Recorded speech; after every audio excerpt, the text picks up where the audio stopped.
last class we have learned about the fracture of the, around the injury on the knee joints. Today we are going to discuss about the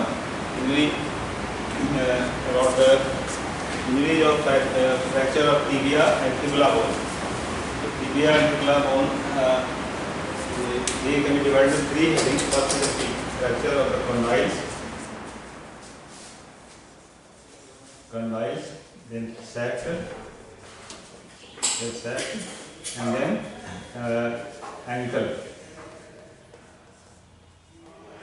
ankle injury.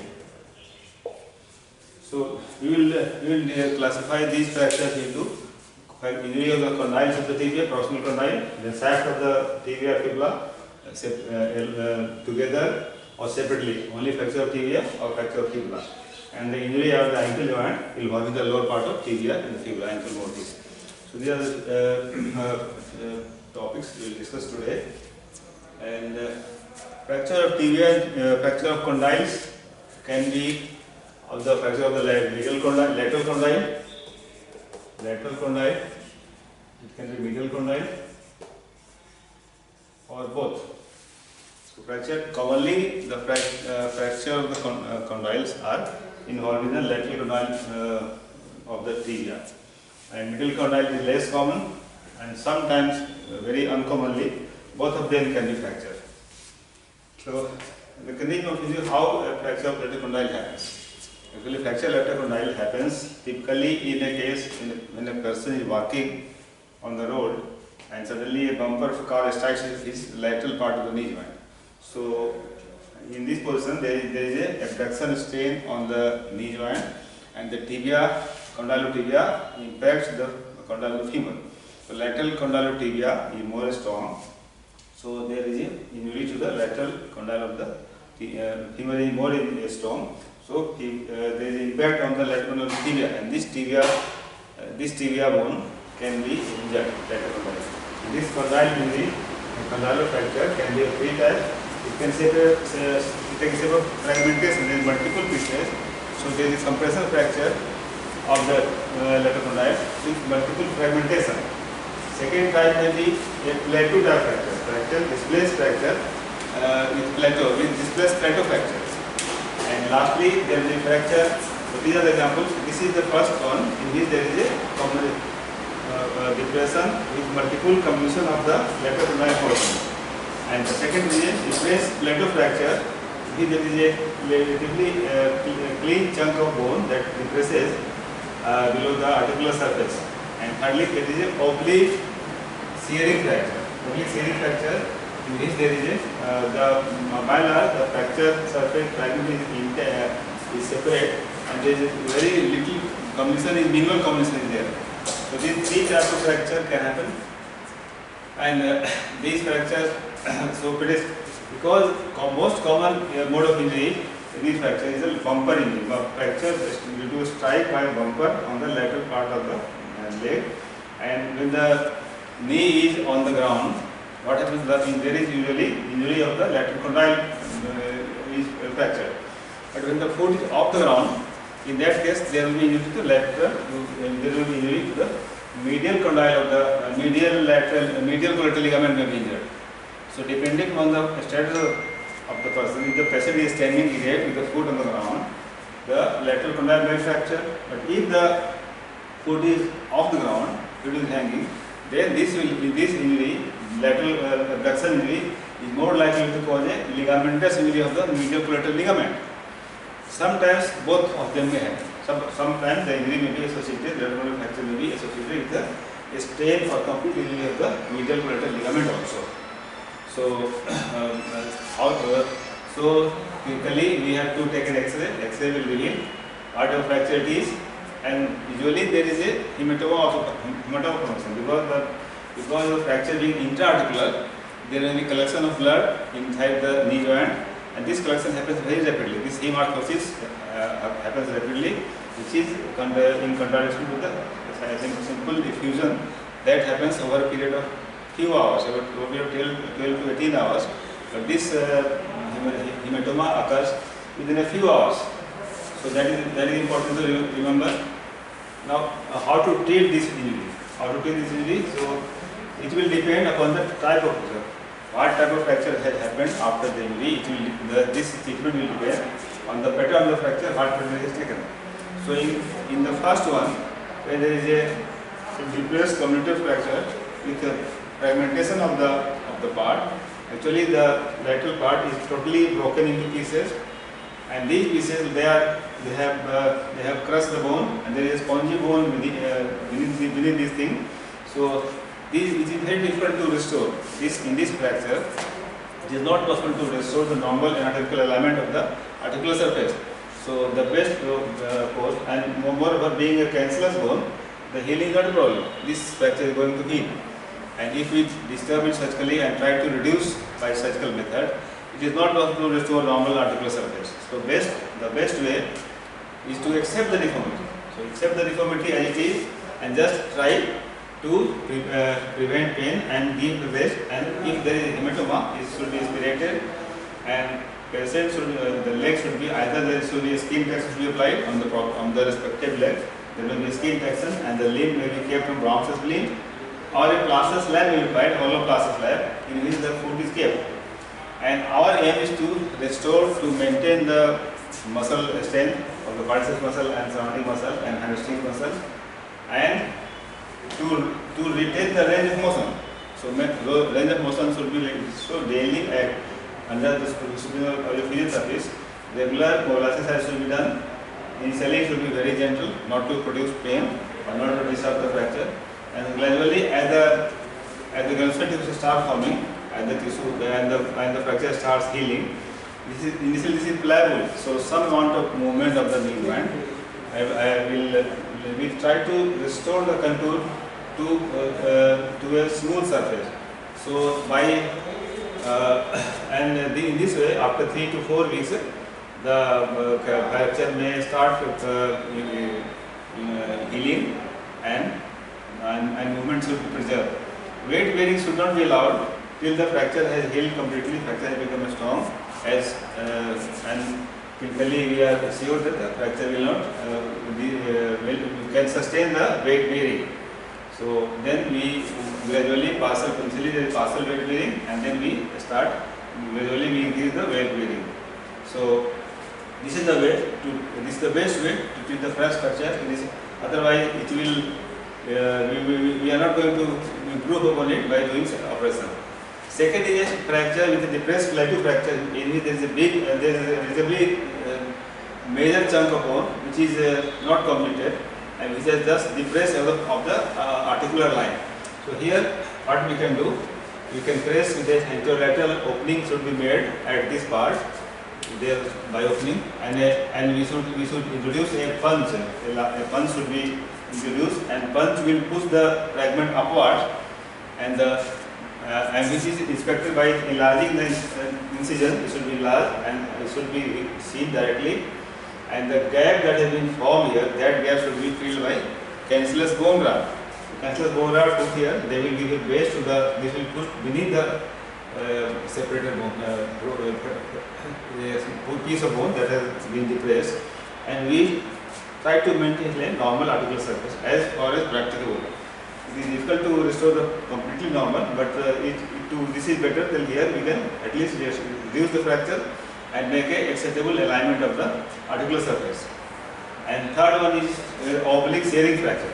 Since this fracture there is one large chunk of bone, and there is not much of comminution, so here we can simply reduce the fracture, and we can apply to transverse. We can apply like this from this way. We can apply two cancellous screws can be applied from lateral to medial side, and this is compressed, and their plaster should be support should be given, and initially just gentle exercises should always be preserved. So ultimately our aim is to regain the motion and regain the muscle strength.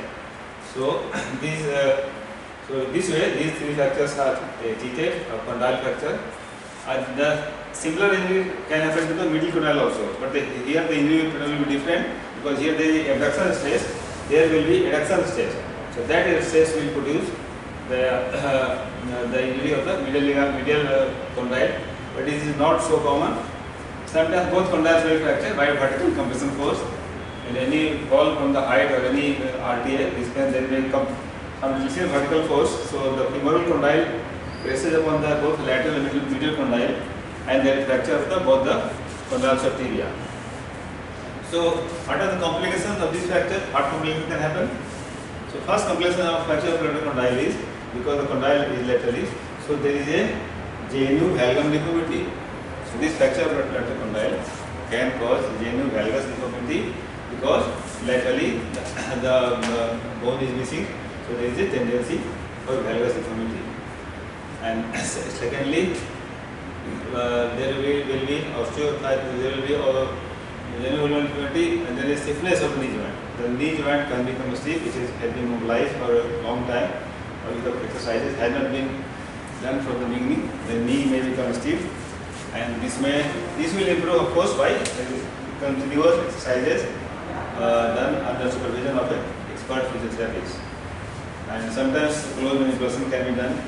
And lastly, because the articular surface is not restored completely, they may undergo secondary osteoarthritis. Secondary osteoarthritis can happen, and this can happen the more the joint surface is incongruous, the earlier the condition starts.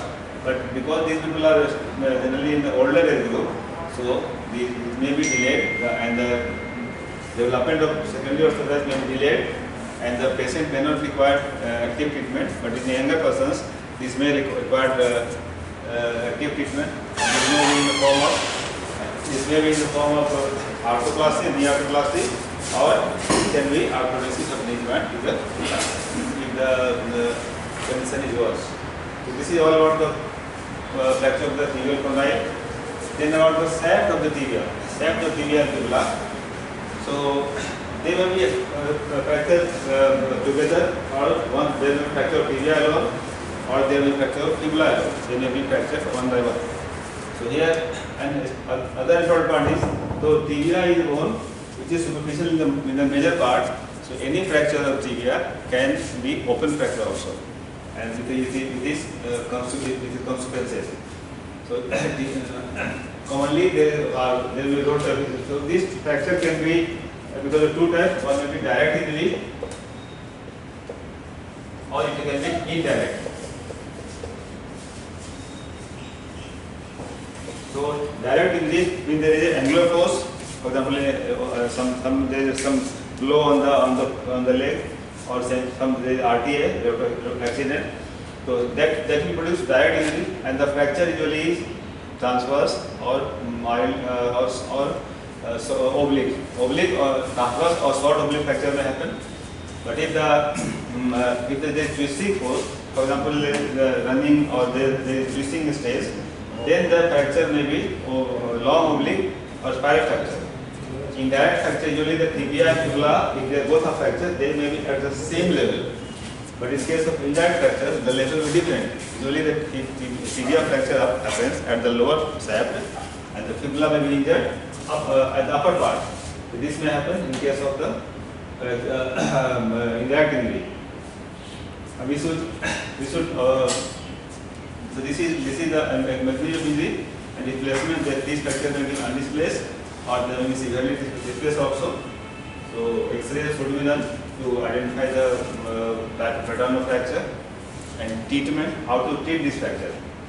So first of all, of course, before starting treatment, we must be careful for the general condition, and we must be careful of the vascular complication, because sometimes patient comes with fracture proximal tibia, and there is a compartment syndrome, vascular complication, and the leg appears very hard.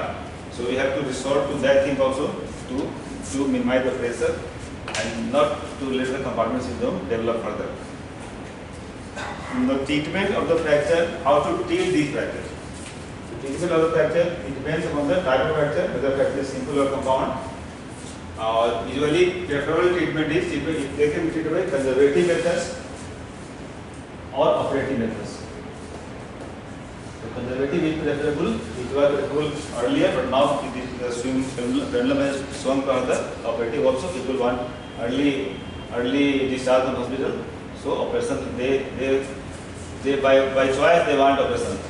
Anyway, but If the fracture is still, if the fracture is in children we should try to do treatment with surgical method, conservative methods only. The operation should be the last resort. If the fracture is undisplaced or if the fracture is transverse one, then we can go with conservative method treatment, and the way it is done is, first of all, anesthesia. Fracture, if the fracture is displaced, it should be reduced, and injection may not be perfect, but it should be properly, alignment should be proper, and there should be no angulatory defect, and there should be no rotational defect. Because rotational deformity and angulation deformity, they are not corrected, but some amount of displacement may be acceptable if the alignment is amenable. So even the 2/3 contact may be sufficient. Total contact is not required for complete healing of these fractures. So this is about the conservative method, and after a long lip plaster is applied, best way to embolization is to apply a long lip plaster, and this plaster, the fracture usually takes 3 to 4 months to heal. But you must repeat the check X-ray after 1 week and then again after 1 week. So to check any displacement after the subsidence of the swelling. And if there is a loosening of the plaster should be changed at repeated intervals so that there is snug fitting and the bones are not displaced. Especially in case of oblique fracture or spiral fracture, you must be careful to pick up these things early and take the remedial measures. So this is about the conservative methods. But when in some situations conservative method is not may not be suitable, and there we have to go for the operative method, and the indications for operation are one is there will be multiple fractures, then we should go for operation. Or if there is fracture which is difficult to reduce by closed method, reduction is not possible, then we have to do open reduction, and if open reduction is done, operations also should be advised. Thirdly, if reduction has been achieved but is unstable, for example any oblique or spiral fracture is not stable, then also we have to resort to internal acquisition by different methods. And lastly, if there is segmental fracture, it also has to happen. So these are the conditions where fracture is not reduced, fracture is not properly mobilized, segmental fracture or multiple injuries, then operation has to be resorted. And there are many ways in which the fracture can be fixed. So understand me, there are many ways in the fracture can be fixed, and these fractures can be fixed by different methods, and the common methods are these. The common methods are nailing, iron nailing, plate and screw,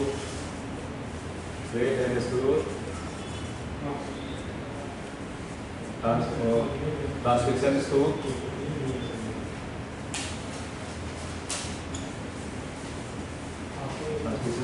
or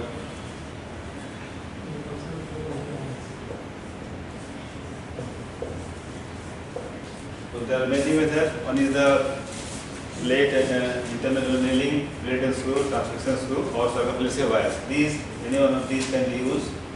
Nailing is ideal for fractures that are involving the mid shaft. So for the mid shaft fracture, intermediate nailing can be done, and this nailing is got a stronger fixation, but rotation is not adequately prevented. So this is done for only for the middle third fractures, mid shaft of the tibia. I know nowadays we are doing interlocking nailing also. Interlocking nail is a nail which is the fracture is in addition to nail, we are applying two transverse screw, the proximal and distal part of the bone. So before the proximal to fracture, two transverse screw is applied, and distal to fracture, two transverse screw applied, and these screws prevent rotation of the fracture, which doesn't happen in simple nailing, and thus the fracture is properly fixed. And the advantage is that here early weight bearing can be started. We can give early weight bearing, partial weight bearing with the help of Walker or crutches. Patient can resume early ambulation, and this help in healing of the fracture, and callus formation is more plentiful. So this is about nailing in a better way. Nailing should be ideally done by closed method under C-arm. And the other advantage is that where fracture side is not open, so there is less chance of infection, there is no tissue damage. So we don't have to cut a, for the plate fixation we have to cut a large area. The tissue destruction is not here, and internal biology of the fracture is maintained. Second is the plate and screw. Plate and screw is suitable for the upper part of the shaft of the tibia or the lower part, where the melodic cavity is wider, and the plate nail cannot be given snug fitting of this flexure. So there will be always chance of production. So simple plate and screw can be used, or there will be a locking LCT, locking compression plate can be used, or dynamic compression plate can be used in these places. Minimum 6 to 8 screws will be used. And nowadays we are using 8 screws, but 6 screws are minimum, proximal 3 distal screws should be used to fix this fracture. But there will be long scar, and there is some chance of, there may be bleeding, and there is more chance of infection in comparison to nailing of the nailing technique of treatment. Next, there is transfection screw. These transfection screws are used for the oblique fracture or spiral fractures. In which you can apply two oblique screws like.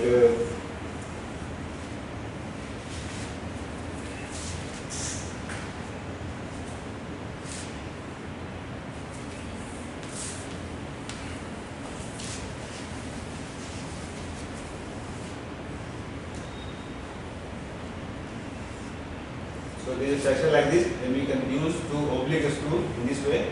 This is for transfection screw, and these screws can also fix the fracture. But only thing, we cannot rely totally upon the screw. But these fractures must be supported by a plaster, long leg plaster of the part. So long leg plaster has to be applied to support this fixation, because the fracture, the support is not very strong. It will not take the weight of the limb. And lastly, circumferential wire. These are used around the whole circumference of the bone and tightened by tightener, and this is also suitable only for the long oblique or spiral fractures. But this went into disrepute because there was damage to the soft tissue, because there was a lot more stripping than the transfection screw, and this was causing danger to the blood supply of the bone. But nowadays, because the less traumatic way of introducing wire, if people are using this, again here also plaster support has to be given to reinforce the fixation. So now what are the complications of these fractures? What complications can happen? These fractures are complications are common in these fractures, and then all common complications can happen here. This first complication we discussed is infection. First thing, infection may happen. Example, it can be because of the open injury, or it can be after the operation, arterial infection can happen. So this infection can happen. You have to keep in mind, infection will be detected by fever, discharge, and pain. And accordingly, it has to be treated by proper antibiotic. Then there will be delayed immune or non-immune. So delayed immune can happen. This because the bone supply may be affected. So if I delayed immune have been either by expectant method, we can give more time till the fracture has reduced to heal. So one treatment is expectant, or otherwise bone grafting, cashless bone graft should be given to these fractures to stimulate the healing process and hasten the healing. Sometimes there is a problem that we should remember. The fibula. Suppose sometimes what happens, the only one bone is injured and the fibula is intact, or sometimes the fibula has healed, or because of the ends of the fracture of the tibia, they have undergone absorption. So there is a gap at fracture site. So there the fibula acts as a stud. So a strut-like effect of fibula. Fibula bone as a acts as a strut and it does not allow the bone ends to come together. So there is the close contact is not there. There is a gap at the fracture side, and this gap does not allow the fracture to heal. So this is called a strut-like effect of the fibula bone. So this when the delayed union is happening because of this reason, we do by osteotomy a small length of fibula is dissected, and this allows the fractures the fracture fragments of tibia bone to come together. There is close contact, and partial weight bearing in plaster allows the fracture to heal. So we must always remember whenever there is a case of delayed union with fibula united, we must keep in mind that this may be fibula may be the hindrance that is not allowing the fracture to heal. Then there may be malunion different types. It will depend upon how much malunion is there, and that has to be corrected by proper osteotomy and correction. Malunion has to be corrected. Then vascular complications that we have discussed earlier. Vascular complications.